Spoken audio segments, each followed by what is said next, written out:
அனைவருக்கும் வணக்கம். சகோதர சகோதரிகளே, நண்பர்களே, நம்முடைய ஆசிரியர் தகுதி தேர்வு வழிகாட்டி நிகழ்ச்சி தேசிய ஆசிரியர் சங்கம் சார்பிலானது. அனைத்து ஆசிரியர்களுக்காகவும், அனைத்து நிலை ஆசிரியர்களுக்காகவும் தாள் 1 மற்றும் 2 எழுதுபவர்களுக்கான தொடர் பயிற்சி வகுப்புகள். இன்றைய தினம் 68வது வகுப்பு சமூக அறிவியல் பாடத்தில் தாள் 1 மற்றும் 2 எழுதுபவர்களுக்கு உரியது. இந்த பாடம் 8வது புவியியல்ல முதல் அலகு. இதை நம்ம குறிப்பெடுத்துக்கிறோம், நீங்களும் குறித்து வச்சுக்கோங்க. 8ஆம் வகுப்பு புவியியல் முதல் பாடம். இதில் என்னென்ன விஷயங்கள் இருக்குங்கிறத நம்ம பார்த்துடலாம். பாறைகளினுடைய தன்மைகள், அதனுடைய வகைகள், பயன்கள், மண்ணின் தன்மை, அதனுடைய கூட்டமைப்பு, மண்வள பாதுகாப்பு, அதனுடைய முக்கியத்துவம். இத்தனை விஷயங்கள் நம்ம இந்த யூனிட்ல நம்ம பார்க்க போறோம். ஓகே, இந்த பாடப்பகுதி நிச்சயமாக 1 மதிப்பெண் அல்லது 2 மதிப்பெண் நமக்கு ஆசிரியர் தகுதி தேர்வுல கேள்விகள் வந்தே தீரும். பாறையிலிருந்து நிச்சயமாக 2 மதிப்பெண்கள் உறுதி. மண், அதிலிருந்து ஒரு மதிப்பெண் வருவதற்கான வாய்ப்புகள் உள்ளது. ஓகே, நம்ம பாடப்பகுதிக்குள்ள வந்துடலாம். ஏன் 8ஆம் வகுப்பு சார் 6வது நடத்திக்கிட்டு இருந்தீங்க, 7வது நடத்திக்கிட்டு இருந்தீங்க, திடீர்னு 8ஆவதுக்கு வந்துட்டீங்களே அப்படின்னா, இந்த பாடப்பொருள் இந்த 8ஆம் வகுப்பு புவியியல்ல முழுமையாக இருக்கு. இதை விட்டீங்கன்னா அடுத்தது 10ஆம் வகுப்புல இது தொடர்புடைய கூடுதல் தகவல்கள் இருக்கு. இதுல முக்கியமான விஷயங்கள் நமக்கு பூமியில உள்ளது. நம்ம ஏற்கனவே நம்ம பார்த்துட்டோம். 4 பகுதிகள்: நிலக்கோளம், நீர்க்கோளம், வளிக்கோளம், உயிர்கோளம். நாம நிலம், நீர், காற்றுன்னு தான் சொல்லுவோம். ஆனா 4 பகுதிகள்: நிலம், நீர், வளி, உயிர்கோளம். இதை நம்ம நினைவில் கொள்வோம். இதுல முக்கியமான பகுதி எதுன்னா நிலக்கோளம். ஏன்னா நிலக்கோளத்திலையும் நீர்க்கோளத்திலையும் உயிர்கள் வாழுது. இது வாழ்வதற்கு வளிக்கோளம் துணை புரியுது அப்படிங்கிறத நம்ம மனசுல வச்சுப்போம். நிலக்கோளம் அப்படிங்கிறது பாறை கோளம். நிலம்னு நம்ம சொல்றது இயல்பாக பாறையின் கோளம் அப்படிங்கிறத நம்ம ஞாபகம் வச்சுப்போம். நிலக்கோளம் அப்படின்னு சொல்லி பாறை, மண் அப்படின்னு கேட்டாங்கன்னா நம்ம முதல்ல என்ன பண்ணுவோம்? பாறை, மண்ணை தான் நம்ம செலக்ட் பண்ணுவோம். நிலக்கோளம் என்பது பாறை அப்படிங்கிறத நம்ம நினைவில் கொள்வோம். அதே போல பாறையியல். பாறையியல் அப்படிங்கிறது புவி அமைப்பியல். புவி அமைப்பியல், புவியியல் அல்ல, புவி அமைப்பியல். புவியியலுக்குள்ள புவி அமைப்பியல், அதுக்குள்ள உள்ள ஒரு பிரிவு தான் பாறையியல், பெட்ராலஜி. பெட்ரஸ் அப்படின்னா பாறைகள். லோகோஸ் உங்களுக்கு எல்லா வகுப்புலையும் எல்லா பாடங்கள்லையும் வர்றது. லோகோஸ்னா அதை பத்தின படிப்பு அப்படின்னு அர்த்தம். ஸோ பாறையியல், பெட்ராலஜி, நம்ம இதை நினைவில் எழுதிப்போம், குறிப்பெடுத்துப்போம். இப்போ பாறைகள் அப்படிங்கிறது என்ன? திட கனிம பொருட்களால உருவானது. மேலோடு பாறைகளால் உருவானது. புவியினுடைய மேலோடு நம்ம கடந்த வகுப்புல பார்த்தோம். நிலக்கோளத்தை லித்தோஸ்பியர் அப்படின்னு சொல்றோம். இதுல பாறைகளால தான் உருவானது. இந்த பாறைகள் ஒன்று அல்லது பல கனிமங்களால் ஆனது. இந்த கனிமங்களை பத்தி நம்ம அறிவியல் வகுப்புல டீட்டெயிலா பார்த்திருக்கோம். பாறைகள் ஒன்று அல்லது பல கனிமங்களால் ஆனது. இது திட நிலையில் உள்ள ஒரு முக்கியமான இயற்கை வளம். இதெல்லாம் நமக்கு புரியும். பாறை அப்படிங்கிறத மட்டும் நம்ம மனசுல வச்சுக்கிறோம். ஓகே, பாறையினுடைய வகைகள் பத்தி கொடுத்துருக்காங்க. பாறைகள் நீங்க உங்க ஸ்கிரீன்ல ஒரு வாட்டி டச் பண்ணீங்கன்னா ஸ்கிரீனை ரொட்டேட் பண்ற அந்த வாய்ப்பு வரும். அதுல நீங்க இதை ரொட்டேட் பண்ணி வச்சுக்கிங்கன்னா ஃபுல் ஸ்கிரீன் வியூக்கு வரும், இன்னும் கொஞ்சம் விசிபிளா இருக்கும் அப்படிங்கிறத நம்ம பார்த்தோம். இப்போ பாறைகள் அப்படிங்கிறத மூன்று வகையான பாறைகள். இதை நாம நினைவில் கொள்வோம். 3 வகையான பாறைகள்: தீப்பாறைகள், படிவு பாறைகள். இந்த தீப்பாறையும் படிவு பாறையும் உருமாறி உருவாகிற உருமாறிய பாறைகள். தீப்பாறை தான் ஃபர்ஸ்ட், அதிலிருந்து படிவு பாறை. தீப்பாறையும் படிவு பாறையும் சேரும்போது உருமாறிய பாறைகள் அப்படிங்கிறத ஞாபகம் வச்சுக்கிறோம். இந்த தீப்பாறையில 2 வகை இருக்கு: ஊடுருவிய தீப்பாறை, வெளிப்புற தீப்பாறை. படிவு பாறையில கரிம படிவு பாறை, கனிம படிவு பாறை. கரிமம் நமக்கு தெரியும், கனிமம் நமக்கு தெரியும். கார்பனால ஆனது இந்த கனிம படிவு பாறைகள் அப்படிங்கிறத ஞாபகம் வச்சுக்கிறோம். கனிமங்கிறது மற்ற தனிமங்கள்னால ஆனது. இந்த 2 பாறைகள்ல இருந்து வெப்பத்தினால உருமாறிய பாறைகள், இயக்கத்தினால உருமாறிய பாறைகள். அப்போ பாறைகள்ல மொத்தம் 3 வகை. தீப்பாறை, இதைத்தான் நம்ம முதன்மை பாறைன்னு சொல்றோம். அடுத்தது படிவு பாறை, ஏதோ ஒண்ணு படிஞ்சு உருவான பாறை படிவு பாறை. படிவு பாறைக்கு அடுத்தது உருமாறிய பாறை. அப்போ அது ஏற்கனவே ஏதோ ஒரு வடிவத்துல இருந்திருக்கணும், அது மீண்டும் உருமாறுது. ஓகே, இந்த தீப்பாறையில 2 வகை இருக்கு: ஊடுருவிய தீப்பாறை, வெளிப்புற தீப்பாறை. கரிம படிவு பாறைகள், கனிம ரசாயன படிவு பாறைகள். இது படிவு பாறையில் உள்ள பிரிவுகள். உருமாறிய பாறைகள்ல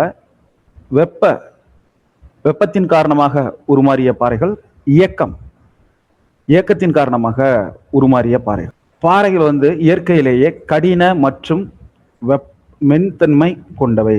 அது என்ன கடின மற்றும் மென்தன்மை? ஒன்று கடினத்தன்மையில இருக்கும், இல்ல மென்மை தன்மையிலையும் இருக்கும். இயற்கையிலேயே இந்த ரெண்டு தன்மையும் அதுக்கு உண்டு.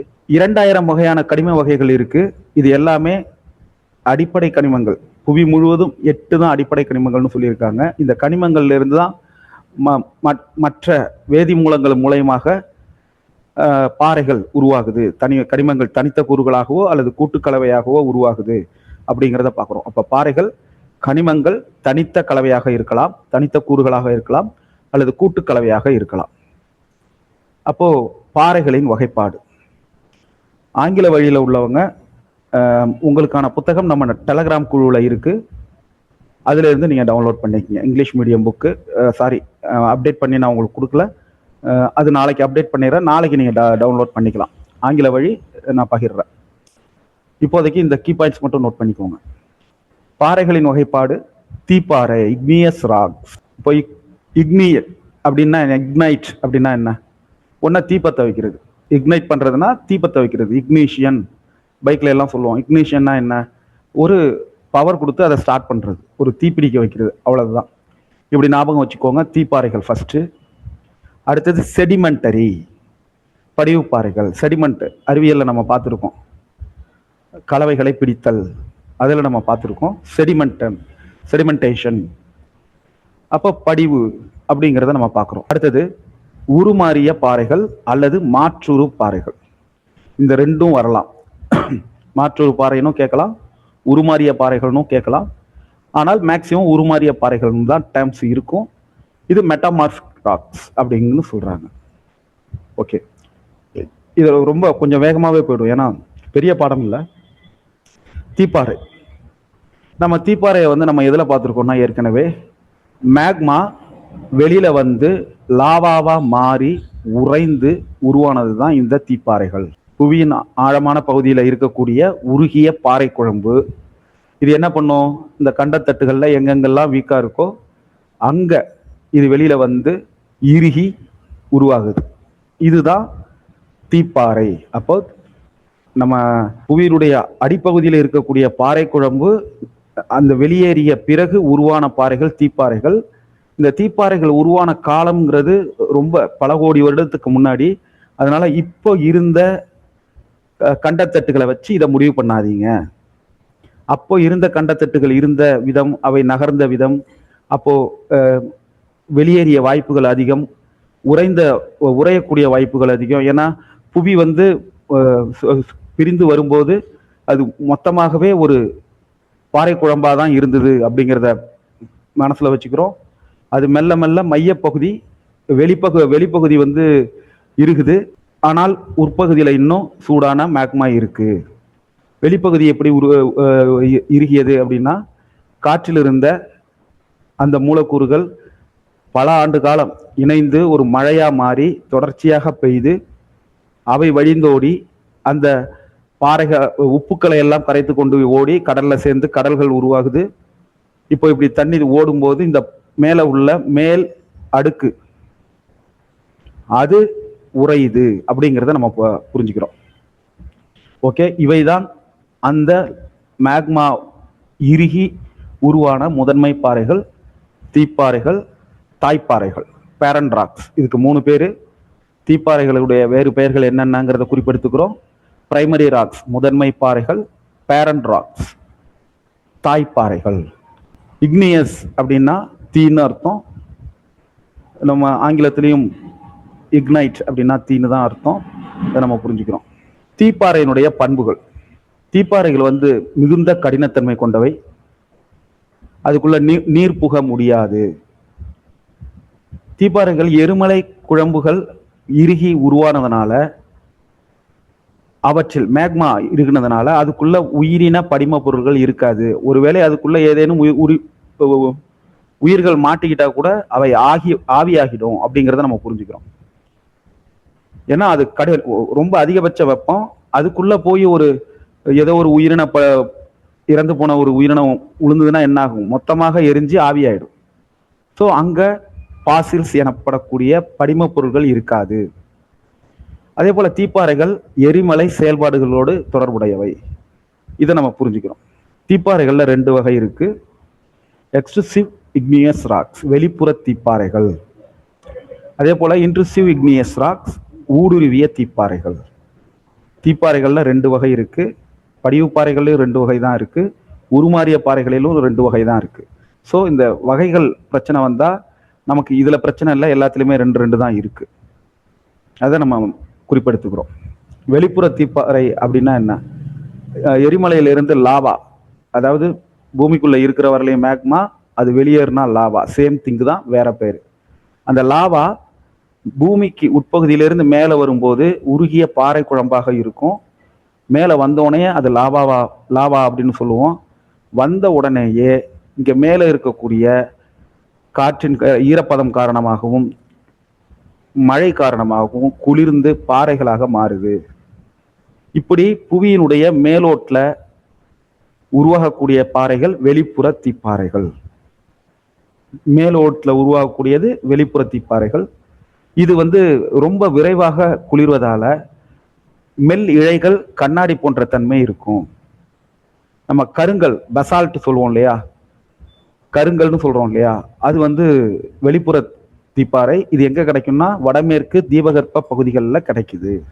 அடுத்தது சில படங்கள் கொடுத்துருக்காங்க. இது நம்ம பாடத்தை முடிக்கும் போது இந்த படத்தை நம்ம பார்ப்போம், அப்பதான் இது புரியும். கருங்கல், அடுத்தது விசித்திரக்கல், இது 2மே வெளிப்புறம். அடுத்தது கிரானைட், அடுத்தது ஊடுருவிய தீப்பாறை படங்கள் கொடுத்துருக்காங்க. ஊடுருவிய தீப்பாறைகள்ங்கிறது இங்க உள்ள இருக்கு. ஓகே, அடுத்தது ஊடுருவிய தீப்பாறைகள், இன்ட்ரூசிவ் இக்னியஸ் ராக்ஸ். பாறை குழம்பு புவி மேலோட்டுக்கு கீழேயே ஆழமான பகுதிகளில் உறைந்து உருவாகக்கூடிய பாறைகள் ஊடுருவிய தீப்பாறைகள். ஊடுருவியதுன்னா எதுல ஊடுருவும்? அந்த பாறை குழம்பு வெளியில வரும்போது சைட்ல எங்கெங்கெல்லாம் அது வாய்ப்பு கிடைக்குதோ அங்கெல்லாம் அது நிரப்பும். ஒரு சின்ன நீரோட்டம் இருக்குன்னு வச்சுக்கோங்க, தண்ணி நீரோட்ட பாதை ஒன்று இருக்கு. அப்போ அந்த இடத்துல கொஞ்சம் ஊடுருவக்கூடிய வாய்ப்பு இருக்கும். எதுக்கு? இந்த மேக்மா. இந்த மேக்மா என்ன பண்ணும்? அதுக்குள்ள ஊடுருவும். ஊடுனோன்னா அங்க குளிர்வடையும். இப்படி பாறைகள் உருவாகும். இதுதான் கிறிஸ்டலைன் ராக்ஸ், படிக பாறைகள். இது ஏன் கிறிஸ்டலைன் ராக்ஸ்னு சொல்றோம், படிகம்னு சொல்றோம்னா இது மெதுவாக குளிர்ச்சி அடையுது. இப்போ ஊடுருவிய பாறைகளை பார்க்கும்போது இதுல இன்னும் 2 வகை இருக்கு. அடியாழப்பாறை, பாதாள பாறைன்னு சொல்லுவோம், இடையாழப்பாறை. ஊடுருவிய பாறையில 2 இருக்கு. அடியாழப்பாறை அல்லது பாதாள பாறை, புளூட்டோனிக் ராக்ஸ். இடையாழப்பாறை, ஹைப்பபைசல் ராக்ஸ். இதை நம்ம குறிப்பெடுத்துக்கிறோம். ஊடுருவிய பாறைகள்ல 2 இருக்கு, இதை குறிப்பெடுத்துக்கிறோம். இப்போ புவியினுடைய அதிக ஆழத்துல உறைந்து உருவாகக்கூடிய பாறைகள் அடியாழ பாறைகள். இது பேர்லயே இருக்கு, அதனால இது ஒரு பெரிய பிரச்சனை இல்லை. ஆனா புவி மேற்பரப்பிலிருந்து கீழே புவிக்கு குறைந்த ஆழத்தில் பாறை குழம்பு உறைவதால் உருவாகக்கூடிய பாறைகள் இடையாழ பாறை. எது? கிரானைட், டயரைட், எறும்புக்கல். கிரானைட், டயரைட், எறும்புக்கல். இதை நம்ம ஞாபகம் வச்சுக்கிறோம். டொலிரைட், இதுவும் இடையாழ பாறை தான். இதெல்லாம் குறிப்பெடுத்துக்கிறோம். இடையாழ பாறை, தீப்பாறையில 1, இடையாழப்பாறை, அடியாழப்பாறை, இடையாழப்பாறை. அடியாழப்பாறைங்கிறது ரொம்ப உள்ள உருவாகுது. புவி மேலோட்டுக்கு வெகு கீழே உருவாகிறது அடியாழப்பாறை. புவி ஓட்டுக்கு சற்று குறைந்த ஆழத்துல உருவாகிறது இடையாழப்பாறை. இந்த அடியாழப்பாறைக்கு உதாரணம் கிரானைட், டயரைட், எறும்புக்கல். இதை நம்ம ஞாபகம் வச்சுக்கிறோம். டொலிரைட் அப்படிங்கிறது இடையாழப்பாறை, குறிப்பெடுத்துக்கிறோம். செயல்படும் எரிமலைகள் கொடுத்துருக்காங்க. இதை வேற வழி இல்லை, நீங்க படிச்சுதான் ஆகணும். ஏன்னா இந்த எரிமலைகள் பற்றிய கேள்விகள் நிச்சயமாக அடிக்கடி வந்துகிட்டு இருக்கு. ஏன்னா 60 மார்க். என்ன சார் நீங்க எதை படிச்சாலும் வருதுன்னு சொல்றீங்கன்னா, இல்ல இந்த பாடங்கள்ல இருந்து வரும்னு சொல்லுவேன். இந்த எரிமலைகள் பற்றிய கேள்விகள் பெரும்பாலும் வந்துகிட்டே இருக்கு. செயல்படும் எரிமலைகள் ஒரு 4 கொடுத்துருவாங்க. உறங்கும் எரிமலைகள், அதில் ஒன்று கொடுத்துருவாங்க. இதில் உறங்கும் எரிமலை எது கண்டுபிடிங்க, அல்லது செயல்படும் எரிமலை எது கண்டுபிடிங்க அப்படின்னு கேட்பாங்க. இத்தாலியில் mount Vesuvius, mount Stromboli, mount Etna, Hawaii தீவுகளில் உள்ள மவுண்ட் எட்னா, அதுக்கு அடுத்தது ஹவாய் தீவுகளில் இருக்கக்கூடிய மவுனாலோவா மற்றும் மவுனாக்கியா. அப்போ இத்தாலியில 3, ஹவாய் தீவுகளில் 2, இப்படி ஞாபகம் வச்சுக்கிறோம். இந்த 5 தான் முக்கியமான செயல்படும் எரிமலைகள். அடுத்தது படிவு பாறைகள். செடிமண்ட்ரி அப்படின்னாலே படிய வைத்தல் தான் அர்த்தம், நமக்கு தெரியும். இது லத்தீன், அப்படியெல்லாம் கேட்க மாட்டாங்க, இந்த மொழியினுடைய பெயரெல்லாம் கேட்க மாட்டாங்க இந்த மொழியினெல்லாம். அடுத்தது படிவு பாறைகள் 3 விதமாக உருவாகுது. எப்படி? காற்று அரிப்பதால நீர் அரிக்கும், பனியாறுகள் அரிக்கும். இந்த பாறைகள் நீண்ட காலமாக படிஞ்சு அது நீண்ட காலமாக இப்ப ஒண்ணு மேல ஒண்ணு படியுது அப்படின்னா, அடியில உள்ளதுல மேல அதிக அழுத்தம் இருக்கும், அதிக வெப்பம் இருக்கும். இப்படி இருக்கிறதுனால அது இறுகி படிவு பாறையாக மாறும். இதுல பல அடுக்குகள் இருக்கும். ஏன்னா பல காலத்துல படிய வைக்கப்பட்ட பொருள்கள் பல படிநிலைகள்ல இருக்கும். அதனால இதை அடுக்கு பாறைன்னு சொல்லுவோம். ஸ்ட்ராட்டிஃபைடு ராக்ஸ், படிவு பாறைகள், செடிமெண்டரி ராக்ஸ். இதுக்கு இன்னொரு பேரு அடுக்கு பாறைகள், ஸ்ட்ராட்டிஃபைடு ராக்ஸ் அப்படிங்கிறத நம்ம குறிப்பிடுத்துக்கிறோம். ஏன் இது படிஞ்சு உருவாகும்? எதனால படியும்? காற்றுனால அப்படியே அரிச்சிட்டு ஒரு இடத்துல படியும். அது மேல தொடர்ச்சியா படியும் போது, ஆயிரக்கணக்கான ஆண்டுகள் படியும் போது, அதுக்கு கீழே வெயிட்டும் மேல நிறைய படிஞ்சிட்டுனா கீழே என்ன ஆகும்? அதிக வெப்பம் உருவாகும், அழுத்தம் உருவாகும், அதனால இறுகும். அப்படி உருவாகிறது தான் படிவு பாறை. இதுக்கு பல படிநிலைகள் இருக்கும். இதுல அடுக்கு பாறைகள் அப்படின்னு நம்ம சொல்றோம், ஏன்னா பல அடுக்குகளாக இருக்கும். இந்த படிவு பாறைகள் நிலக்கரி, எண்ணெய், இயற்கை வாயு உருவாவதற்கு முக்கிய ஆதாரம். இதை நம்ம கவனத்துல எடுத்துக்கோம். படிவு பாறைகளின் பண்புகள் நம்ம ஏற்கனவே பார்த்துட்டோம். படிஞ்சதுனாலே பல அடுக்கு இருக்கும். அதே போல இதுல படிகங்கள் இருக்காது. படிகங்கள் மீன்ஸ் அந்த கிறிஸ்டல்னு நம்ம சொல்லுவோம் இல்லையா, அந்த தன்மை இதுல இருக்காது. அதே போல இது படியும் போது உயிரின படிமங்கள் இதுல இருக்கும். ஏன்னா ஒரு உயிர் இறந்து போகுது, அந்த இடத்துல அது மேல படியுது, அதுக்கு மேல படியுது, அதுக்கு மேல படியுதுன்னா அது ஃபாசில் ஆயிடும். அந்த பாறைக்குள்ள ஒரு தேரையோட உருவம் இருக்கு, ஒரு பாம்போட உருவம் இருக்கு, இல்ல ஒரு ஆமையோட உருவம் இருக்கு அப்படின்னு நம்ம பார்க்குறோம் இல்லையா, ஃபாசில்ஸ். அதெல்லாம் இதனாலதான். அதே போல இந்த பாறைகள் மென்தன்மையுடையவை, படிவு பாறை. இது மீண்டும் எளிதில் அரிப்புக்கு உள்ளாகும். ஏற்கனவே அரிச்சுதான் இது உருவானது. ஏதோ ஒரு இடத்துல அரிக்கப்பட்டது படிஞ்சு உருவானது. இதை மீண்டும் அரிப்புக்கு உள்ளாகும் அப்படிங்கிறத பார்க்குறோம். படிவு பாறைகள் உருவாகுதல், அதை பத்தின ஒரு படம் கொடுத்துருக்காங்க. கடத்தப்பட்ட பொருள்கள் படிய வைக்கப்படுது. கற்கள், சரள, மணல், சேறு, மண், மண்டி, இப்படி பல இனங்களாக அதனுடைய அளவுக்கு ஏத்த மாதிரி படிஞ்சுக்குது. பெரிய கற்கள் முன்னாடி, அடுத்தது சரளை, அதுக்கு அடுத்தது மணல், அதுக்கு அடுத்தது சேறு, அதுக்கு அடுத்தது மண், மண்டி. இப்படி உருவாவதுதான் இந்த கலவை கற்பாறை. கற்கள், சரளை சேர்ந்து மணற்பாறை, மண்ணு சேர்ந்து களிமண் பாறை, சேரும் மண் மண்டியும் அப்படி உருவாகிறது. அதே போல உலகின் மிக பழமையான படிவு பாறை கிரீன்லாந்துல கண்டுபிடிச்சிருக்காங்க. அதனுடைய வயது 3.9 பில்லியன் ஆண்டு. இதை குறிப்பிடுத்துக்கிறோம். 390 கோடி ஆண்டுகள். ஏன்னா ஒரு பில்லியன்னா 100 கோடி. ஓகே, படிவு பாறைகளின் வகைப்பாடு. இப்போ இந்த படிவு பாறையில தான் 3 வகை முதல்ல வருது. படிவு பாறையை 3 வகை. எப்படின்னா அது படிவுகளின் தன்மை.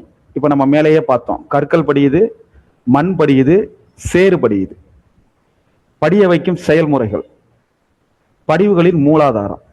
படிய வைக்கும் செயல்முறைகள் எந்த அளவுக்கு படிய வைக்குது, மூலாதாரம் எதனால படிய வைக்கப்படுது, இதெல்லாம். அடுத்தது உயிரின படிவு பாறை. இந்த உயிரின படிவு பாறைங்கிறது பிராக்கெட்ல இங்கிலீஷ்ல கொடுத்துருக்காங்க, பார்த்துக்கோங்க. Organic sedimentary rocks. இது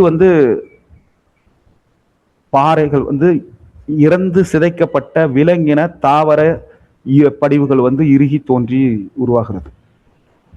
இதுல கரிமத்தன்மை அதிகமா இருக்கும். சாக், பட்டுக்கள், டோலமைட், சுண்ணாம்பு பாறை, இது எல்லாமே இப்படி உருவாகிறது தான். நம்ம டாக்கம் பவுடர் அப்படின்னு சொல்லுவோம். பட்டுக்கள் நம்ம அந்த முகத்துக்கு பூசுற ஒரு பவுடர், அதான் டாக்கம் பவுடர்னு தான் சொல்லுவோம். ஏன்னா பட்டுக்கள் ஆரம்பத்தில் அதுல இருந்து தான் அதை தயாரிச்சுக்கிட்டு இருந்தாங்க. அவ்வளோ வழவழப்பு தன்மை மிகுந்தது. அடுத்தது சாக், நம்ம சுண்ண பாறை அப்படிங்கிறதும். அடுத்தது டோலமைட், ரொம்ப ஒரு வெண்மை நிறத்தில் இருக்கக்கூடிய ஒரு பாறை. அடுத்தது சுண்ணாம்பு பாறை, லைம் ஸ்டோன்ஸ், மஞ்சள் நிறத்தில் இருக்கக்கூடிய பாறைகள். இப்படி இது எல்லாமே சுண்ணாம்பு இந்த விஷயங்களை பயன்படுத்தி தான். டோலமைட்லாம் நிறைய இடத்துல பயன்படுத்திக்கிட்டு இருக்காங்க இப்போ. ஓகே, இதை பார்த்துட்டோம். முதல் விஷயத்தை நம்ம பார்த்துக்கிறோம். உயிரின படிவு பாறை. அடுத்தது பௌதிக படிவு பாறை. பயாலஜி, பிசிக்ஸ், கெமிஸ்ட்ரி, இந்த மூணையும் ஞாபகம் வச்சுக்கோங்க. ஃபர்ஸ்ட் பயாலஜி, படிவு பாறையில் உயிரின படிவு. அடுத்தது பௌதிகம். பௌதிகம்னா என்ன? பிசிக்ஸ் வருமா? ஆமா. ரசாயனம்னா கெமிஸ்ட்ரி. இப்படி ஞாபகம் வச்சுக்கோங்க. பௌதிக படிவு பாறைகள், தீப்பாறைகள், இது ரெண்டும். தீப்பாறைகளும் உருமாறிய பாறைகளும் சிதைந்து உருவாகுது. தீப்பாறையும் உருமாறிய பாறையும் சிதைந்து உருவாகுது. ஏன்னா பிசிக்ஸ்ல உங்களுக்கு தெரியும், அழுத்தம், வெப்பம், இது ரெண்டுமே பிசிக்ஸ். ஸோ ஆறு, காற்று, பனியாறு, இது எல்லாம் என்ன பண்ணுதுன்னா தீப்பாறைகளை அரிச்சுது, திருப்பி ஒரு இடத்துல படிய வைக்குது. ஒரு கடத்தப்பட்டு அதுக்கு எந்த இடம் சாதகமா இருக்குமோ அந்த இடம். அப்படின்னா என்ன, அது வரலையே அது கொண்டு போக முடியுது, அந்த இடத்துல அது செட்டில் ஆகுறது அப்படின்னுங்கிறத நம்ம பார்க்கணும். இப்படி ஆறு, காற்று, பனியாறு, மூன்று விதமா இயற்கை காரணியினால பாறைகள் அரிக்கப்படுகின்றனங்கிறத ஞாபகம் வச்சுக்கிறோம். அது கடத்தப்படுது, வேறொரு இடத்துல படிய வைக்கப்படுது. இப்படி படிய வைக்கப்பட்ட விஷயங்கள் நீண்ட காலத்திற்கு பிறகு இறுகி, இந்த நீண்ட காலம்னா ஒரு 10 வருஷம் 20 வருஷம்லாம் இல்லை, மில்லியன் கணக்கான ஆண்டுகளுக்கு பிறகு இறுகுது. இப்படி இறுகி பாறையாக மாறுது. இது என்னன்னா மணல் பாறை, களிப்பாறை, ஷேல். சாண்ட்ஸ்டோன், களிப்பாறை, ஷேல், இது ரெண்டும் இந்த படிவு பாறைக்கு உதாரணம். இதுல என்ன இருக்கும்? பாசில்ஸ் இருக்கும், மெல்லிய தன்மையுடையதாக இருக்கும், எளிதில் இவை அரிக்கப்படும். இது எல்லாமே இதை ஞாபகம் வச்சுக்கிறோம். அடுத்தது பயாலஜி பார்த்துட்டோம், பிசிக்ஸ் பார்த்துட்டோம். இப்ப கெமிஸ்ட்ரி. Chemical sedimentary rocks. இதுல என்னென்ன இருக்கு? கெமிக்கல்னாலே தெரியும் நமக்கு, இந்த கரைசல் இதெல்லாம் அதுல வரும், கரைசல், கலவை. அப்போ ரசாயன படிவு பாறைகள் எப்படி உருவாகுதுன்னா, பாறைகள்ல உள்ள கனிமங்கள் நீர்ல கரைந்து ரசாயன கலவையா மாறுது. ரசாயன கலவையா மாறின பின்னாடி அங்க ஆவியாதல் நடக்குது. அதற்கு பிறகு அங்கு மிச்சம் இருக்கக்கூடியவை இறுகி ஒரு பாறையா உருவாகுது. அதுதான் உப்பு படற்பாறை. எவாபரேட் ஆனதுக்கு அப்புறம் உருவாகிற பாறை எவாபரேட் ராக்ஸ். இப்படி ஞாபகம் வச்சுக்கோங்க. ரசாயன படிவு பாறை, உப்பு படற்பாறை. ஜிப்சம் இந்த ரசாயன படிவு பாறை அப்படிங்கிறத நம்ம ஞாபகம் வச்சுக்கிறோம். அடுத்தது உருமாறிய பாறைகள். தீப்பாறை பார்த்துட்டோம், 2 வகையும் பார்த்துட்டோம். படிவு பாறை பார்த்துட்டோம். படிவு பாறையில 2 வகை பார்த்தோம். அதுல 1ல 3 வகையை பார்த்துட்டோம். இதுல படிவு பாறைகள்ல 3 வகை பார்த்துருக்கோம். இப்ப உயிரின படிவு பாறை, பௌதீகம், ரசாயனம் 3 பார்த்துட்டோம். இப்ப உருமாறிய பாறை, மெட்டாமார்பிக் ராக்ஸ். மெட்டாமார்பிக் அப்படின்னா என்ன? மெட்டான்னா ஃபேஸ்புக்கோட கம்பெனி, மாஃபா அப்படிங்கிறது மெட்டாங்கிற மெட்டா, மாஃபா, இந்த 2 வார்த்தையில இருந்து தான் வந்தது. மெட்டான்னா மாற்றம், மாஃபா அப்படின்னா வடிவம். இதை நம்ம புரிஞ்சுக்கிறோம். அதிக வெப்ப அழுத்தம் காரணமாக தீப்பாறைகளும் படிவு பாறைகளும் மாற்றமடைந்து உருகிய பாறைகள் தோன்றுகின்றன, உருமாறிய பாறைகள் தோன்றுகின்றன. உருமாறிய பாறைகள் எதிலிருந்து உருவாகுது? தீப்பாறைகளிலிருந்து, படிவுப்பாறையிலிருந்து மாற்றம் அடைந்து உருவாகுது. எதனால மாற்றம் அடையுது? அதிக வெப்பம், அதிக அழுத்தம். இந்த 2 காரணங்களை ஞாபகம் வச்சுக்கிறோம்.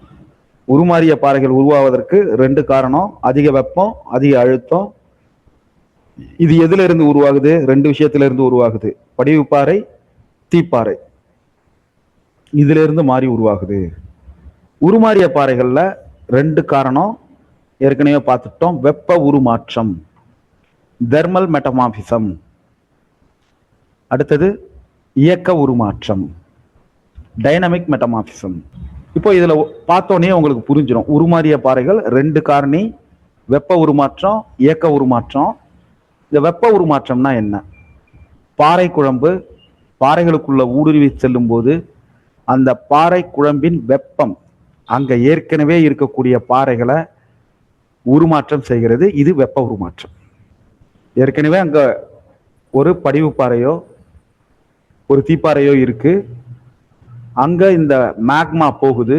இந்த வெப்பத்தின் காரணமாக அந்த பாறை உருமாறுது. இது வெப்ப உருமாற்றம். அடுத்தது இயக்க உருமாற்றம், டைனமிக் மெட்டமார்பிசம். இது பாறை குழம்பு பாறைகள்ல ஊடுருவுது. அதனுடைய அழுத்தத்தால அங்க உள்ள பாறைகள் உருமாறுது. இது இயக்க உருமாற்றம். அழுத்தத்தின் காரணமாக உருமாறுவது இயக்க உருமாற்றம். ஓகே, இது முக்கியமான விஷயம். இத நோட்ஸ் எடுத்துக்கோங்க.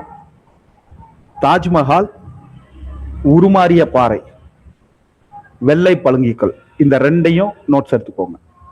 இது 2 டெட்டுல ஒரு வாட்டி இல்ல 3 டெட்டுல ஒரு வாட்டி இந்த கேள்வி கண்டிப்பா கேட்டுறாங்க. உலக அதிசயங்களில் ஒன்றான இந்தியாவில் உள்ள தாஜ்மஹால் உருமாறிய பாறையிலிருந்து உருவான வெள்ளை பளிங்கு கற்களால் கட்டப்பட்டது, ஒயிட் மார்பிள். குறிப்பெடுத்துக்கிறோம். உருமாற பாறை எப்படி இருக்கும்னு காட்டியிருக்காங்க. தீப்பாறையிலிருந்து உருமாறிய பாறைகள் என்னென்ன? கிரானைட், பளிங்கடுங்கு பாறைகளாக உருமாறுது. கிரானைட் என்னவா மாறுது? பளிங்கடுக்கு பாறைகளாக, பளிங்கு அடுக்கு பாறைகளாக உருமாறுது. நீஸ், கிரானைட் நீஸா மாறுது, பளிங்கு அடுக்கு பாறையா மாறுது.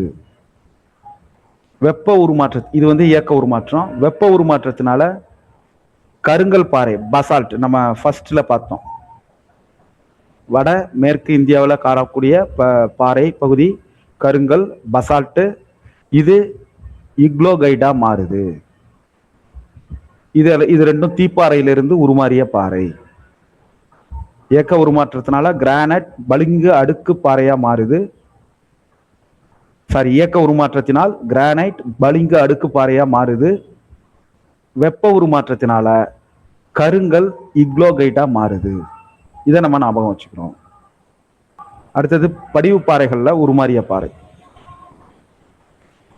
வெப்ப உருமாற்றம், மணல் பாறைகள், சாண்ட்ஸ்டோன் குவாட்ஸா மாறுது. வெண்கற்பாறை, குவாட்சைட் அப்படின்னு சொல்லுவோம். வெப்ப உருமாற்றத்தின் காரணமாக மணல் பாறைகள் உருகி, மணல் பாறைகள் மணலாக தனித்தனி துகளாக இருக்கிறது, உருகி திருப்பி அவை ஒட்டுமொத்தமாக சேர்ந்து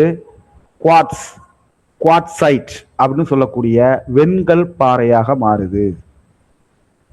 அப்ப வெண்கற்பாறை, மணல் பாறை தனித்தனியா இருந்தது, ஒரு கற்பாறையா மாறுது. இதை நம்ம ஞாபகம் வச்சுக்கிறோம். எதனால? வெப்பத்தினால உருகி ஒன்னா மாறுது. அதே போல களிப்பாறைகள். களிப்பாறைன்னா எப்படி இருக்கும்? ஷேல், களிமண் படிஞ்சு படிஞ்சு படிஞ்சு உருவாகிற ஷேலுங்கிற ஒரு படிவு பாறை.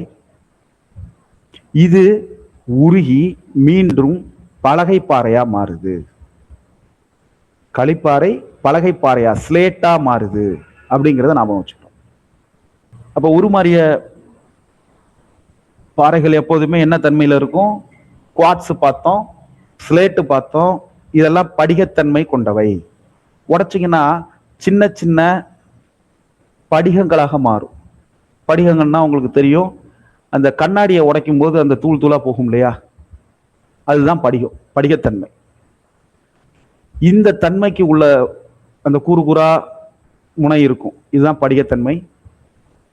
இப்போ உருமாறிய பாறைகளை நீங்க உடைச்சிங்கன்னா அவை படிகங்களாக மாறக்கூடிய தன்மை கொண்டவை. அதே போல வெளிர் நிற கனிமங்கள் கருமை நிற கனிமங்களை கொண்டு அடுத்தடுத்த பட்டைகள் உருவாகும். உருமாறிய பாறைகள்ல வெளிர் நிற கனிமங்கள் இருக்கு, அடுத்தது கருமை நிற கனிமங்கள் இருக்கு. ஸோ இது ரெண்டும் சேர்ந்து அடுத்தடுத்த பட்டைகளாக இருக்கும் அப்படிங்கிறத நம்ம குறிப்பெடுத்துக்கிறோம். பாறை சுழற்சி, ராக் சைக்கிள். தீப்பாறை, முதன்மை பாறை, இதை நம்ம ஏற்கனவே ஃபர்ஸ்ட்ல இருந்து பார்த்துக்கிட்டு இருக்கோம். இந்த தீப்பாறைகள் சிதைவடையுது. எதனால? அரித்தல் காரணமா சிதைவடையுது. எது எது அரிக்குது? ஆறு, காற்று, பனியாறு, மூணும் அரிக்குது. மூணும் அரிச்சு கரைச்சிட்டு போகுது. எதை? அந்த அரிக்கப்பட்ட துகள்களை கரைச்சிட்டு போய் இன்னொரு இடத்துல படிய வைக்குது. படிய வச்சோன்னே ஒன்று மேல ஒன்று படிய வச்சு பல மில்லியன் ஆண்டுகள், பல ஆயிரம் ஆண்டுகள் படியும் போது அழுத்தம் ஏற்படுது. அதன் காரணமாக அவை படிவு பாறைகளாக உருவாகின்றன. இப்போ தீப்பாறைகள், படிவு பாறைகள் ரெண்டுமே வெப்பம் மற்றும் அழுத்தத்தின் காரணமாக உருமாறிய பாறைகளாக மாற்றமடைகின்றன. தீப்பாறைகள் படிவு பாறையா மாறுது. தீப்பாறையும் படிவு பாறையும் வெப்ப மற்றும் அழுத்தத்தின் காரணமாக உருமாறிய பாறைகளாக மாறுது. மூணு விஷயத்தை நம்ம புரிஞ்சுக்கிறோம். தீப்பாறை அரிக்கப்பட்டு படிஞ்சு படிவு பாறையா மாறுது. தீப்பாறையும் படிவு பாறையும் வெப்ப உருமாற்றம், இயக்க உருமாற்றத்தின் காரணமாக உருமாறிய பாறைகளாகவும் மாறுது. இப்போ கடைசி அந்த உருமாறிய பாறைகள் என்ன ஆகுது? திருப்பி அது சிதைக்கப்படுது. அதே ஆறு, பனியாறு, காற்றுனால திருப்பி கடத்தப்படுது, மீண்டும் படிய வைக்கப்படுது, மீண்டும் படிவு பாறை உருவாகுது. இந்த படிவு பாறை உருகிய பாறை குழம்பு புவியினுடைய உட்பகுதியிலிருந்து வெளியேறியோ அல்லது மேற்பகுதியிலோ புவிக்கு உட்பகுதியிலோ குளிர்ந்து தீப்பாறைகளாக மாறுது. இதெல்லாம் நம்ம பார்த்துக்கிட்டு இருக்கோம். அப்போ புவியின் மேலோட்டு பகுதிகளை பாறைகள் அக மற்றும் புற காரணிகளால பாறைகள் ஒரு நிலையிலிருந்து மற்றொரு நிலைக்கு மாறுகின்றன. இந்த தொடர்ச்சியான செயலே பாறை சுழற்சி. இதை நம்ம குறிப்பெடுத்துக்கிறோம். இதுல முக்கியமா நம்ம எடுத்துக்க வேண்டிய குறிப்பு இதுதான். தீப்பாறைகள், முதன்மை பாறைகள், இவை அரிக்கப்பட்டு படிவு பாறையா மாறுது.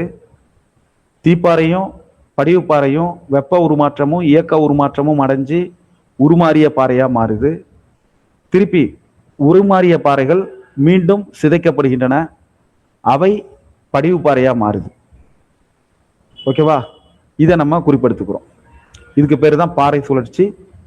சலவை கற்கள், மார்பிள் அப்படின்னு சொல்லுவோம், சிற்ப வேலைக்கு பயன்படுத்துறது, கட்டுமான வேலைக்கு பயன்படுத்துறது, இது எல்லாம் நம்ம இதுக்கு பயன்படுத்துகிறோம். என்னென்ன சிலைகள் செய்யறதுக்கு, அலங்கார பொருட்கள் செய்யறதுக்கு பயன்படுத்துறோம்னு கொடுத்துருக்காங்க. மார்பிள் அப்படிங்கிறது ஸ்குவாட்ஸ்ல தானே வரும். ஆமா, உருமாறிய பாறை தான். அடுத்தது பாறைகளின் பயன்கள். பாறைகள் மனித குலத்தால ஆரம்பத்திலிருந்து ஒரு குடியிருப்பாக பயன்படுத்தப்பட்டு வருது. இப்படி தொடர்ச்சியாக பாறைகள் நம்மளோட பயன்பாட்டில் தான் இருந்துகிட்டு வருது. அடுத்தது மதிப்புமிக்க பொருளாக இருந்தது. உலோகம், கனிமம், இது எல்லாமே அது தந்தது தான். அதே போல பல முறைகளில் பயன்படுத்தப்படுது. அதை நம்ம பார்க்குறோம். பாறை சுழற்சி கொடுத்துருக்காங்க. இதை கவனமாக கொஞ்சம் பாருங்க. மேலே பாறை சுழற்சிங்கிற வார்த்தையை மட்டும் நான் மறைச்சிட்றேன், உங்களுக்கு ஃபுல்லி விசிபிளாக இருக்கும்னு நம்புகிறேன். ஓகே. உருமாறிய பாறை, கற்பாறை குழம்பு. உருமாறிய பாறை என்னவா மாறுது? உருகுது, கற்பாறை குழம்பா மாறுது. முதல்ல தொடக்கம் தீப்பாறையிலிருந்து ஆரம்பிப்போம். ஃபர்ஸ்ட் தீப்பாறை, அதான் முதன்மை பாறை. மேக்மா உருகுது, அது குளிர வைக்கப்பட்டு தீப்பாறையா உருவாகுது. கீழே இருக்கு இல்லையா, நம்ம மவுஸ் வச்சிருக்கிற இடம் தெரியுதா? அந்த இடம். இந்த தீப்பாறை அரிக்கப்படுது. ஆறு, பனியாறு, காற்று அரிக்கப்பட்டு அது படிய வைக்கப்படுது. படிய வைக்கப்பட்டு அழுத்தத்தின் காரணமாக இணைந்து படிவு பாறைகளாக உருவாகுது. இப்போ இந்த படிவு பாறைகள் வெப்பத்தின் காரணமாக, அழுத்தத்தின் காரணமாக உருமாறிய பாறைகளாக மாறுது. இந்த உருமாறிய பாறைகள் மீண்டும் உருகி கற்பாறை குழம்பா மாறுது. மேக்மா வரும்போது கற்பாறை குழம்பா மாறுது. அப்போ அது மீண்டும் குளிர்ந்து தீப்பாறையா மாறுது. இது ஒரு சைக்கிள் இதுல உள்ளது. தீப்பாறை வெப்பம் மற்றும் அழுத்தத்தின் காரணமாக உருவாகுது. அடுத்தது வானிலை சிதைவு அரிக்கப்படுது. எது என்னென்ன அப்படிங்கிற விஷயத்த குறிப்புகளா கொடுத்துருக்காங்க. இதை நம்ம புரிஞ்சுக்கிறோம். பாறை சுழற்சி அப்போ தீப்பாறை உருகி படிவு பாறையா மாறுது, படிவு பாறை உருமாறிய பாறையா மாறுது, கற்பாறை குழம்பா மாறுது. அடுத்தது பாறைகளினுடைய பயன்கள் கொடுத்துருக்காங்க. சிமெண்ட் தயாரித்தல். சிமெண்ட் தயாரிக்கிறதுல பாறைகள் தான் கிட்டத்தட்ட மூலப்பொருள்.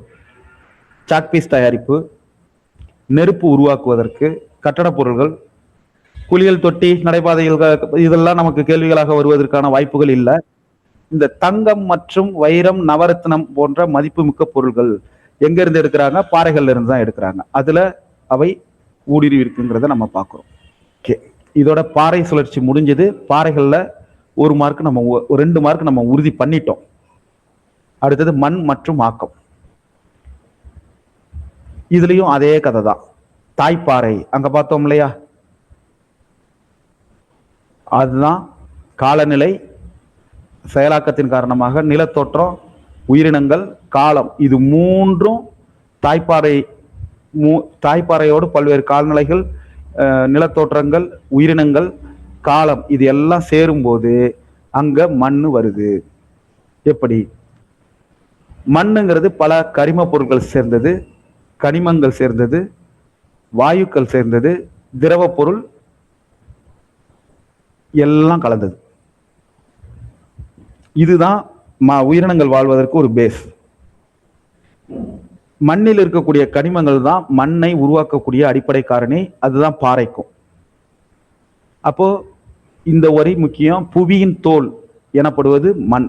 அதை நம்ம ஞாபகம் வச்சுக்கிறோம். ஸ்கின் ஆஃப் எர்த் அப்படிங்கிறது மண் அப்படிங்கிறத ஞாபகம் வச்சுக்கிறோம். பாறைகள் வானிலை சிதைவு, அரித்தல் செயல்முறைகளுக்கு உட்படுத்தப்படுது. அப்படிதான் மண்ணா மாறுது. பாறை உடனே மண்ணா மாறிடல. பல காலம் ஒரு பாறை, பெரிய தீப்பாறை உடையும், அதுல ஒரு அருவி விழும், ஒரு பல மில்லியன் ஆண்டுகள் விழுந்து விழுந்து அந்த பாறைகள்லாம் நகர்ந்து எங்கேயோ இருக்கக்கூடிய மலையில உள்ள பாறை மெல்ல மெல்ல ஆற்றின் ஓட்டத்துல உடைஞ்சி அந்த கற்கள் பெரிய வெள்ளத்துல அரிச்சுக்கிட்டு வந்து திருப்பி அது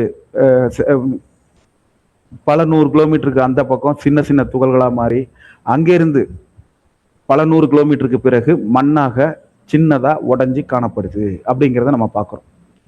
அப்போ சிதைவு எது சிதைக்குது?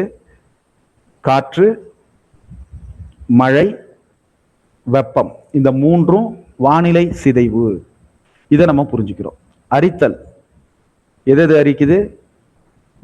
காற்று, ஆறு, பனியாறு.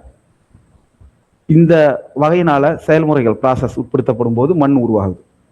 இதுல நீர், காற்று, வெப்பநிலை மாறுபாடு, அதான் நம்ம வெப்பம் சொல்லிட்டோம். புவி ஈர்ப்பு விசை, மேல இருந்து கீழே உழுவுறது, வேதி பரிமாற்றம், வெப்பத்தின் காரணமாக, அழுத்தத்தின் காரணமாக ஒரு வேதியியல் மாற்றம் நடக்கிறது. உயிரின செயல்பாடுகள், அங்க ஒரு மரம், ஒரு ஆலமரம் முளைச்சி ஒரு பெரிய பாறையை பிளவுபடுத்துறது. அழுத்த வேறுபாடு, ஒரு கீழே உள்ள தாய்ப்பாறை மேலே ஏற்படக்கூடிய அழுத்தத்தின் காரணமாக சிதைவுறுவது. இப்படி தாய்ப்பாறைகள் தளர்ந்த பாறைகளாக மாறி உடைப்பட்டு மிருதுவான துகள்களாக மாறுது. இதுதான் பாறைகளிலிருந்து தாதுக்கள் வெளிப்பட காரணம். இவைதான் இலை மக்குச்சத்தின் மூலமாக மண்ணை வளமடைய செய்கின்றன அப்படிங்கிறத நம்ம பார்க்கிறோம். டிசம்பர் 5ஆம் தேதி உலக மண் தினம். இதை ஒரு குறிப்பெடுத்துக்கோங்க. அடுத்தது மண்ணினுடைய கூட்டுப்பொருள்கள். கனிமங்கள் இருக்கு, கரிமங்கள் இருக்கு. நீர், காற்று. கனிமங்கள் 45%, கரிமங்கள் 5%, நீர் 25%, காற்று 25%. கனிமங்கள் 45%, கரிமம் 5%, நீர் 25%, காற்று 25%. இதை நம்ம குறிப்பெடுத்துக்கிறோம். இந்த கலவை இடத்திற்கு இடம், காலத்திற்கு காலம் மாறுபடும் சொல்லியிருக்காங்க. நீர் 25% மேல போனா அது சகதியா மாறிடும். காற்று 25% மேல போனா என்ன ஆகும்? அந்த இடத்துல ஒரு இறுகிய தன்மை இருக்காது. ரொம்ப அந்த புதைமணல் போன்ற ஒரு தோற்றம் உருவாகிடும். அதே போல மண்ணினுடைய குறுக்கமைப்பு. மண்ணின் குறுக்கமைப்பு அப்படிங்கிறது மேற்பரப்பிலிருந்து தாய்ப்பாறை வரை உள்ள மண் அடுக்குகளின் செங்குத்து குறுக்கு வெட்டு தோற்றம். இதுல ஏதாவது உங்களுக்கு புரிஞ்சுதா? காற்றுல என்னென்ன இருக்கும்னு சொல்லியிருக்காங்க. தாது பொருள்கள், அதே போல அங்கக பொருள்கள், அதாவது இலைமக்கு, அதாவது கால்நடைகள் இதெல்லாம் இறந்து போன பிறகு அழுகி உருவாக போகிய அந்த மடித்து போன விஷயங்கள், இலைமக்கு, உயிரினத்தினுடைய பொருள்கள், வேர்கள், இது எல்லாம் சேர்ந்துதான் மண் உருவாகுதுங்கிறத பார்க்கிறோம். மண் உருவாகக்கூடிய விதம், அவற்றின் நிறம், அவற்றினுடைய பௌதிகம், ரசாயன பண்புகளின் அடிப்படையில் 6 பெரும் பிரிவுகள். இது எல்லாம் நமக்கு தெரிஞ்சதுதான். வண்டல் மண், கரிசல் மண், செம்மண், சரளை மண், மலைமண், பாலைமண். வண்டல் மண் நமக்கு தெரியும். ஆற்றுச்சமவெளி, ஆற்று வெள்ளச்சமவெளி, கடற்கரை சமவெளி, இதுல வண்டல் மண் இருக்கும். ஓடும் நீரின் மூலயமாக கடத்தப்படும் நுண்ணிய துகள்களால் படிய வைக்கப்பட்டு உருவாகக்கூடியது, வளம் மிக்கது. நெல், கரும்பு, கோதுமை, சணல், இதுல பயிரிடுறோம். குறிப்பெடுத்துக்கோங்க. வண்டல் மண், சமவெளி, ஆற்று சமவெளி, வெள்ளச்சமவெளி, கடற்கரை சமவெளி. ஓடும் நீரால கடத்தப்பட்டு படிய வைக்கப்படக்கூடிய நுண்ணிய துகள். அப்ப ரொம்ப சின்ன துகளா இருக்கும், எல்லாவற்றையும் விட வளமிக்கது. இதை நம்ம குறிப்பிடுத்துக்கிறோம். மண்ணின் அடுக்குகள்: கரிம மண் அடுக்கு, இலைமக்கு அடுக்கு, அதுக்கடுத்தது மேல் மண், அதுக்கடுத்தது அடிமண், அடுத்தது தாய்ப்பாறையிலிருந்து பெறப்பட்ட பொருள்கள், அடுத்தது அடித்தலைப்பாறை. இதுதான் அந்த குறுக்குவெட்டு தோற்றம்னு நினைக்கிறேன். ஓகே, என்னென்ன கொடுத்துருக்காங்க பாருங்க. கீழே தாய்ப்பாறை அடுக்கு இருக்கு, அது மெல்ல மெல்ல சிதையுது. அதுக்கடுத்தது அடிமண், கொஞ்சம் அதை விட பெரிய மணலா இருக்கு. அடுத்தது உயர்மட்ட மண், அடுத்தது மேல் மண், அடுத்தது இலைமக்கு. நம்ம போர்வெல்லாம் போடும்போது பார்த்துருப்போம். இந்த போர்வெல் போட்டு நம்ம கம்ப்ரஷன் கொடுக்கும்போது அங்கிருந்து வரக்கூடிய மண் பார்த்தீங்கன்னா சுத்தமான மணல் துகள்களாக இருக்கும். அதுல ஏன்னா அதுல கரிமம் இருக்காது, கரிம பொருள் அதுல இருக்காது. ஒருவேளை கரிமம் இருந்தா என்ன ஆகும்? தண்ணிக்கு பதிலாக அங்க பெட்ரோல் கிடைக்கும். இந்த கரிம பொருள்னா என்ன? இலைகள், சருகள், கிளைகள், பாசிகள். இதுதான் இலைமக்கு அடுக்கு. மேல்மட்ட அடுக்குல இருக்கிறது கனிம பொருட்கள். உயர்மட்ட அடுக்குல களிமண், இரும்பு, அலுமினிய ஆக்சைடு, இந்த விஷயங்கள் இருக்கும். அதுக்கடுத்தது அடிமண்ல இரும்பு, களிமண், அலுமினிய ஆக்சைடு, கனிம பொருட்களால் தோன்றிய அடுக்கு, இதெல்லாம் அங்க இருக்கும். தாய்ப்பாறை, இந்த தாய்ப்பாறை அடுக்குங்கிறது, இந்த தாய்ப்பாறைகள் குறைந்த அளவே சிதைக்கப்பட்ட பாறை, அதுக்கு கீழே சிதைவடையாத அடிமட்ட பாறை. ஓகே, நம்ம வண்டல் மண் பார்த்தோம். அடுத்தது கரிசல் மண். கரிசல் மண் அப்படிங்கிறது தீப்பாறைகள் சிதைவடைவதால் உருவாகக்கூடியது. இயற்கையிலேயே களிமண் தன்மை இருக்கும், ஈரப்பதத்தையும் தக்க வைத்துக் கொள்ளும். கரிசல் மண்ணில் பருத்தி நல்லா வரும். நம்ம இதுல குறிப்பிடுத்திக்க வேண்டியது, கரிசல் மண் தீப்பாறை சிதைவடைவதால் உருவாகுவது. அந்த கரிசல், தீப்பாறை இரண்டையும் ஏதாவது ஒரு விதத்துல மேட்ச் பண்ணி நினைவுபடுத்திக்கோங்க. இதுல வேற விஷயங்கள் இல்லை. கரிசல்ல பருத்தி வருங்கிறது நம்ம எல்லாருக்கும் தெரிஞ்சதுதான். கரிசல் மண் தீப்பாறையால சிதைவடைந்து உருவாகும். அடுத்தது செம்மண், உருமாறிய பாறை, படிகப்பாறை, இது சிதைவடைவதால உருவாகிறது. இதுல இரும்பு ஆக்சைடு அளவை பொறுத்து ரொம்ப டார்க் பழுப்பு, பிரவுன்ல இருந்து சிகப்பு வரை இருக்கும் அப்படிங்கிறத நம்ம பார்க்குறோம். இரும்பு ஆக்சைடு அதிகமாக இருந்தால் பழுப்பு நிறம் அப்படிங்கிறத நம்ம பார்க்குறோம். இது அரை வறண்ட பிரதேசங்கள்ல இருக்கும். வளம் குறைந்த மண், திணைப்பயிர்கள் தான் இதில் நம்ம பயிரிட முடியும். இதை நம்ம பார்க்குறோம், குறிப்பெடுத்துக்கிறோம். அடுத்தது சரளை மண். இது அயன மண்டல பிரதேச காலநிலையில உருவாகுது. அதிக வெப்பநிலை, அதிக மழைப்பொழிவு கொண்ட பகுதிகளில் லீச்சிங் அப்படின்னா இந்த வெப்பம், அடுத்தது மழை, வெப்பம், மழை, இதன் காரணமாக அது அந்த சுவறுதல், உதிர்ந்து போறதல் அப்படிங்கிற மாதிரி நாம வச்சுக்கோங்க. இந்த செயலாக்கத்தினால உருவாகிறது தான் இதை சரளை மண். இது ரொம்ப வளம் குறைந்தது. தேயிலை, காப்பி போன்ற தோட்டப்பயிர்கள் இதில் பண்ணலாம் அப்படின்னு சொல்லியிருக்காங்க. அடுத்தது மலைமண். மலைமண் மலைச்சரிவுகளில் இருக்கும். காரத்தன்மை, குறைந்த பருமன் கொண்டது. உயரத்துக்கு தகுந்த மாதிரி இந்த மண்ணினுடைய பண்புகள் இடத்துக்கு இடம் மாறும். காரத்தன்மை கொண்டது, குறைந்த பருமன் கொண்டது மலை மண். இதை நாம வச்சுக்கணும். பாலை மண் அயன மண்டல பாலை பிரதேசங்களில் காணப்படும். ஊவர்த்தன்மை, நுண்துளைகள் கொண்டது. வளம் குறைந்த மண்ணில் வேளாண்மை மேற்கொள்ள முடியாது. அடுத்தது மண்ணரிப்பு. மண்ணரிப்பு நமக்கு தெரியும், மண்ணினுடைய மேலடுக்க நீக்கிறது. மனித செயல்பாடுகளாலேயோ இயற்கை காரணிகளாலேயோ, ஆற்றினாலோ காற்றினாலோ அல்லது மனிதர்களாலோ மண்ணினுடைய மேலடுக்க நீக்கப்படுறது தான் மண் அரிப்புன்னு சொல்றோம். மண்ணரிப்பு மண்ணினுடைய வளத்தை குறைக்கும். ஏன்னா அந்த மேல்மட்ட அடுக்கில் தான் கரிம பொருள்கள் இருக்கும். கரிம பொருள்கள் இருந்தாதான் கரிம பொருட்களும் அங்கத பொருள்களும் இருந்தால்தான் அந்த மண் வளமானதாக இருக்கும். இதை நம்ம ஞாபகம் வச்சுக்கிறோம். அடுத்தது ஓடும் நீர், காற்று மண்ணரிப்புக்கு முக்கிய காரணம். அடுக்கு அரிப்பு, ஷீட் எரோஷன். ஓடை அரிப்பு, ரில் எரோஷன். நீர் பள்ள அரிப்பு, கல்லி எரோஷன். இதெல்லாம் மண் அரிப்பினுடைய முக்கிய வகைகள். நீர் பள்ள அரிப்பு, கல்லி எரோஷன், இதை ஞாபகம் வச்சுக்கிறோம். அடுக்கு அரிப்பு, ஓடை அரிப்பு, நீர் பள்ள அரிப்பு, இது 3 வகை. மண் உருவாகிறதுக்கு எவ்வளவு காலம் ஆகுது? காலநிலையை பொறுத்தது மண் உருவாகிற காலம். மித வெப்பமண்டல காலப்பகுதி பிரதேசத்துல 1 சென்டிமீட்டர் மண் உருவாகணும்னா 200 - 400 வருடங்கள் ஆகும். கொஞ்சம் யோசிச்சு பாருங்க. 1 சென்டிமீட்டர் மண் உருவாவதற்கு 200 முதல் 400 வருடங்கள். அயன மண்டல ஈரக்கால பிரதேசங்கள்ல மண் விரைவாக உருவாகிறது. இதற்கு 200 வருடங்கள் போதும். நன்கு வளமான மண் உருவாகணும்னா ஏறத்தாழ 3000 வருடங்கள் ஆகும். நன்கு வளமான மண் உருவாகணும்னா 3000 வருடங்கள் ஆகும். ஸோ நம்ம மண்ணை காப்பாற்றணும். அதை நம்ம காலத்துல நம்ம அதை அழிச்சிட்டோம்னா அதை சரி பண்றதுக்கு 3000 வருஷம் ஆகுங்கிற அந்த கருத்தையாவது நம்ம இதில் எடுத்துப்போம். மண்வள பாதுகாப்பு, மண் அரிப்பிலிருந்து பாதுகாத்து மண் வளத்தை மேம்படுத்தும் செயல்முறை. காடு வளர்க்கணும், மேய்ச்சலை கட்டுப்படுத்தணும், அணைகள் கட்டணும். பயிர் சுழற்சி முறை ரொம்ப முக்கியமானது. பயிர் சுழற்சி முறை, பட்டை முறை வேளாண்மை, ஸ்ட்ரிப் ஃபார்மிங்.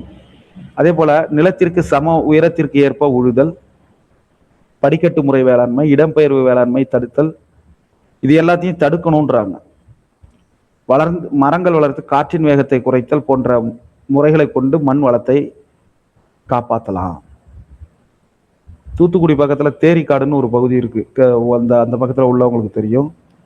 அது வளமற்ற மண் தான். அது எங்க இருந்து வந்து படியுதுங்கிறதே பெரிய ஆச்சரியம். ஏன்னா அந்த சுற்று வட்டார பகுதிகளிலேயே அந்த சிவப்பு நிற மண் அப்படிங்கிறது கிடையாது. ஆனால் அது படிந்து படிந்து படிந்து உருவானது. அந்த இடமே அப்பப்போ மாறிக்கிட்டு இருக்கும். அங்க உள்ள சின்ன சின்ன மணல் குன்றுகள் இடம் மாறும். மொத்தமா இடம் மாறிடாது. சின்ன சின்ன மணல் குன்றுகள் வந்து காற்றின் காரணமாக மாறும். அது எங்க இருந்து வந்து அந்த சிவப்பு நிற மண் படிந்தது என்பது ஒரு மிகப்பெரிய ஆச்சரியம். இப்போ ரீசெண்டா சொல்லிக்கிட்டு இருக்காங்க, இந்த பாறைகள் சேவடைஞ்சு வந்திருக்கலாம் அப்படின்னு சொல்றாங்க. ஆனால் அந்த மண் ஒன்ஸ் அது வளம் குறைந்ததாக மாறிட்டா அதை நம்ம எதுக்கும் பயன்படுத்த முடியாது அப்படிங்கிறத நம்ம பார்க்கணும். மண்ணினுடைய பயன், முக்கியமான இயற்கை வளம். மண் தான் இந்த பூமியில முக்கியமான இயற்கை வளம். இப்போ தீப்பாறைங்கிறது தாய்ப்பாறை, அது நமக்கு தெரியும். அந்த தீப்பாறையிலிருந்து உருவாகிறது தான் மற்ற எல்லாமே. அதிலிருந்து உருவாகக்கூடியது தான் மணல். இந்த மணல் தான் முக்கியமான இயற்கை வளம். ஏன்னா புவியில உயிரினங்கள் வாழ்வதற்கு, தாவரங்கள் வாழ்வதற்கு அடிப்படையாக உள்ளது எதுன்னா மண்ணு தான். அதே போல மண்ணில் இருக்கக்கூடிய கனிமங்கள் பயிர்கள் மற்றும் தாவரங்களை ஊட்டமாக வளரச் செய்கின்றன. இதெல்லாம் நமக்கு தெரியும். மணல் பீங்கான், இதெல்லாம் நமக்கு தெரியும். இயற்கை முறையில் நீரை வடிகட்டவும் சுத்திகரிக்கவும் பயன்படுது. இது அடுத்த பாடத்துல ரொம்ப டீப்பா பார்ப்போம். மண் சுற்றுச்சூழலுக்கும் நில மேலாண்மைக்கும் துணை புரியுது. பாறைகள் மற்றும் மண் வகைகள் புதுப்பிக்கத்தக்க இயற்கை வளங்கள்.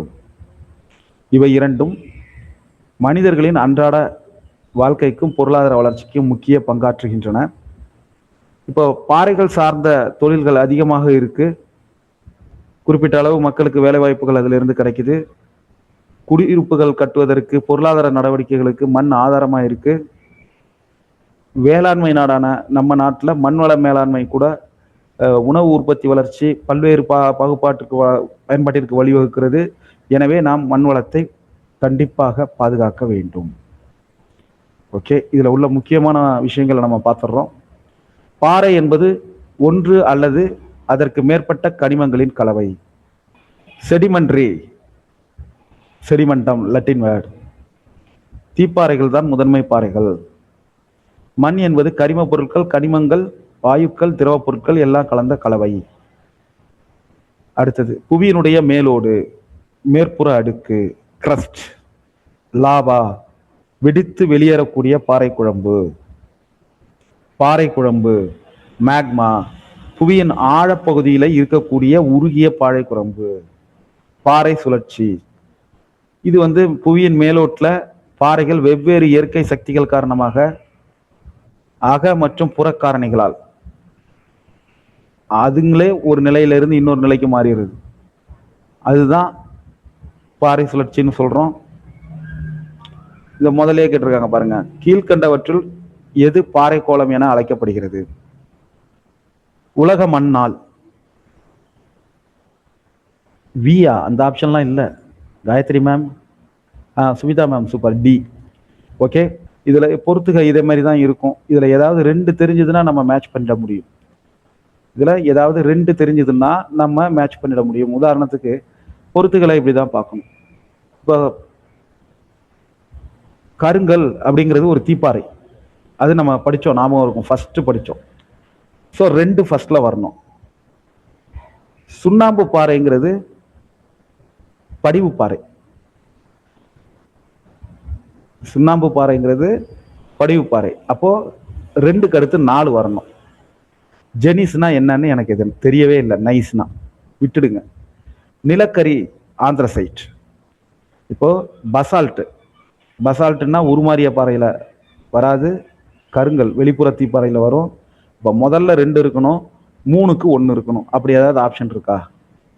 முதல்ல 2 இருக்கு, 3க்கு 1ன்னு 2 ஆப்ஷன் வந்திருக்கு. ஆக்சுவலி ஏ, பி ரெண்டுமே ஒன்னா தான் கொடுத்துருக்காங்க. இந்த 2மே சரிதான். இப்படிதான் நமக்கு ஏதாவது 2 விடை தெரிஞ்சிருந்தா போதும். இப்ப மண், இந்த பொறுத்துக்களை பாருங்க. கிரானைட் அடி ஆழப்பாறையா அடிப்பாறையா தெரியல. பட்டல், மண் அடுக்கு, பாரன் தீவு, மண் வள பாதுகாப்பு. இப்போ இதுல பாரன் தீவுங்கிறது செயல்படும் எரிமலை, இதை நம்ம மேட்ச் பண்ணிக்கலாம். அப்ப 3ல 4 இருக்கணும்.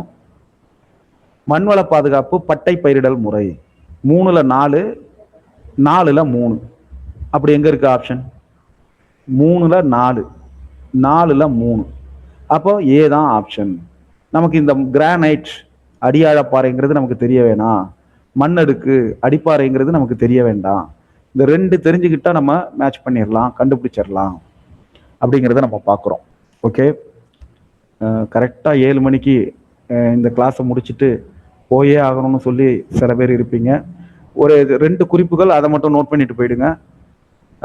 யூடியூப்ல பார்க்குறவங்க அல்லது இந்த வகுப்பை காலதாமதமாக பார்க்குறவங்க, வேறு வேற குழுக்கள்ல இருந்து வந்து பார்க்குறவங்க, அவங்க என்னுடைய நம்பரை நோட் பண்ணிக்கோங்க.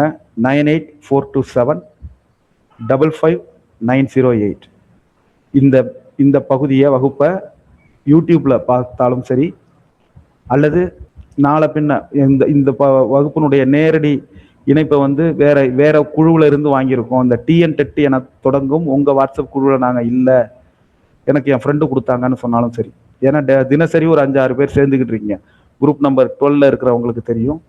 அப்படி யாராவது இருந்தீங்கன்னா என்னுடைய நம்பர் TN98427555908 அப்படிங்கிற நம்பருக்கு டெட்னு ஒரு மெசேஜ் கொடுங்க.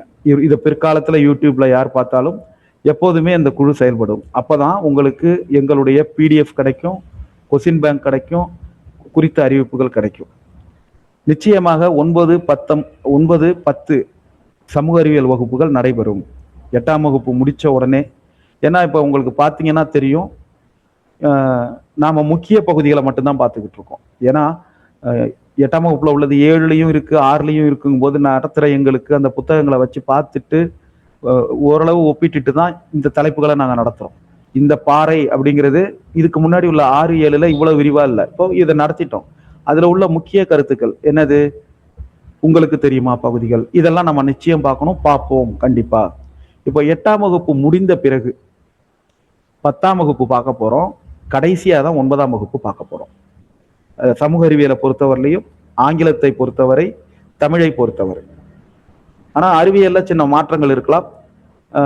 ஏன்றா தமிழ், இங்கிலீஷ், சமூக அறிவியல் 3லுமே திரளாக இருக்கு. அதாவது 9ஆம் வகுப்புல உள்ள பாடங்களும் சேர்ந்து, இலக்கண பகுதிகளும் சேர்ந்து தான் 10ஆம் வகுப்புல இருக்கு. ஸோ நம்ம அடுத்ததை நிச்சயமாக பார்த்துருவோம்.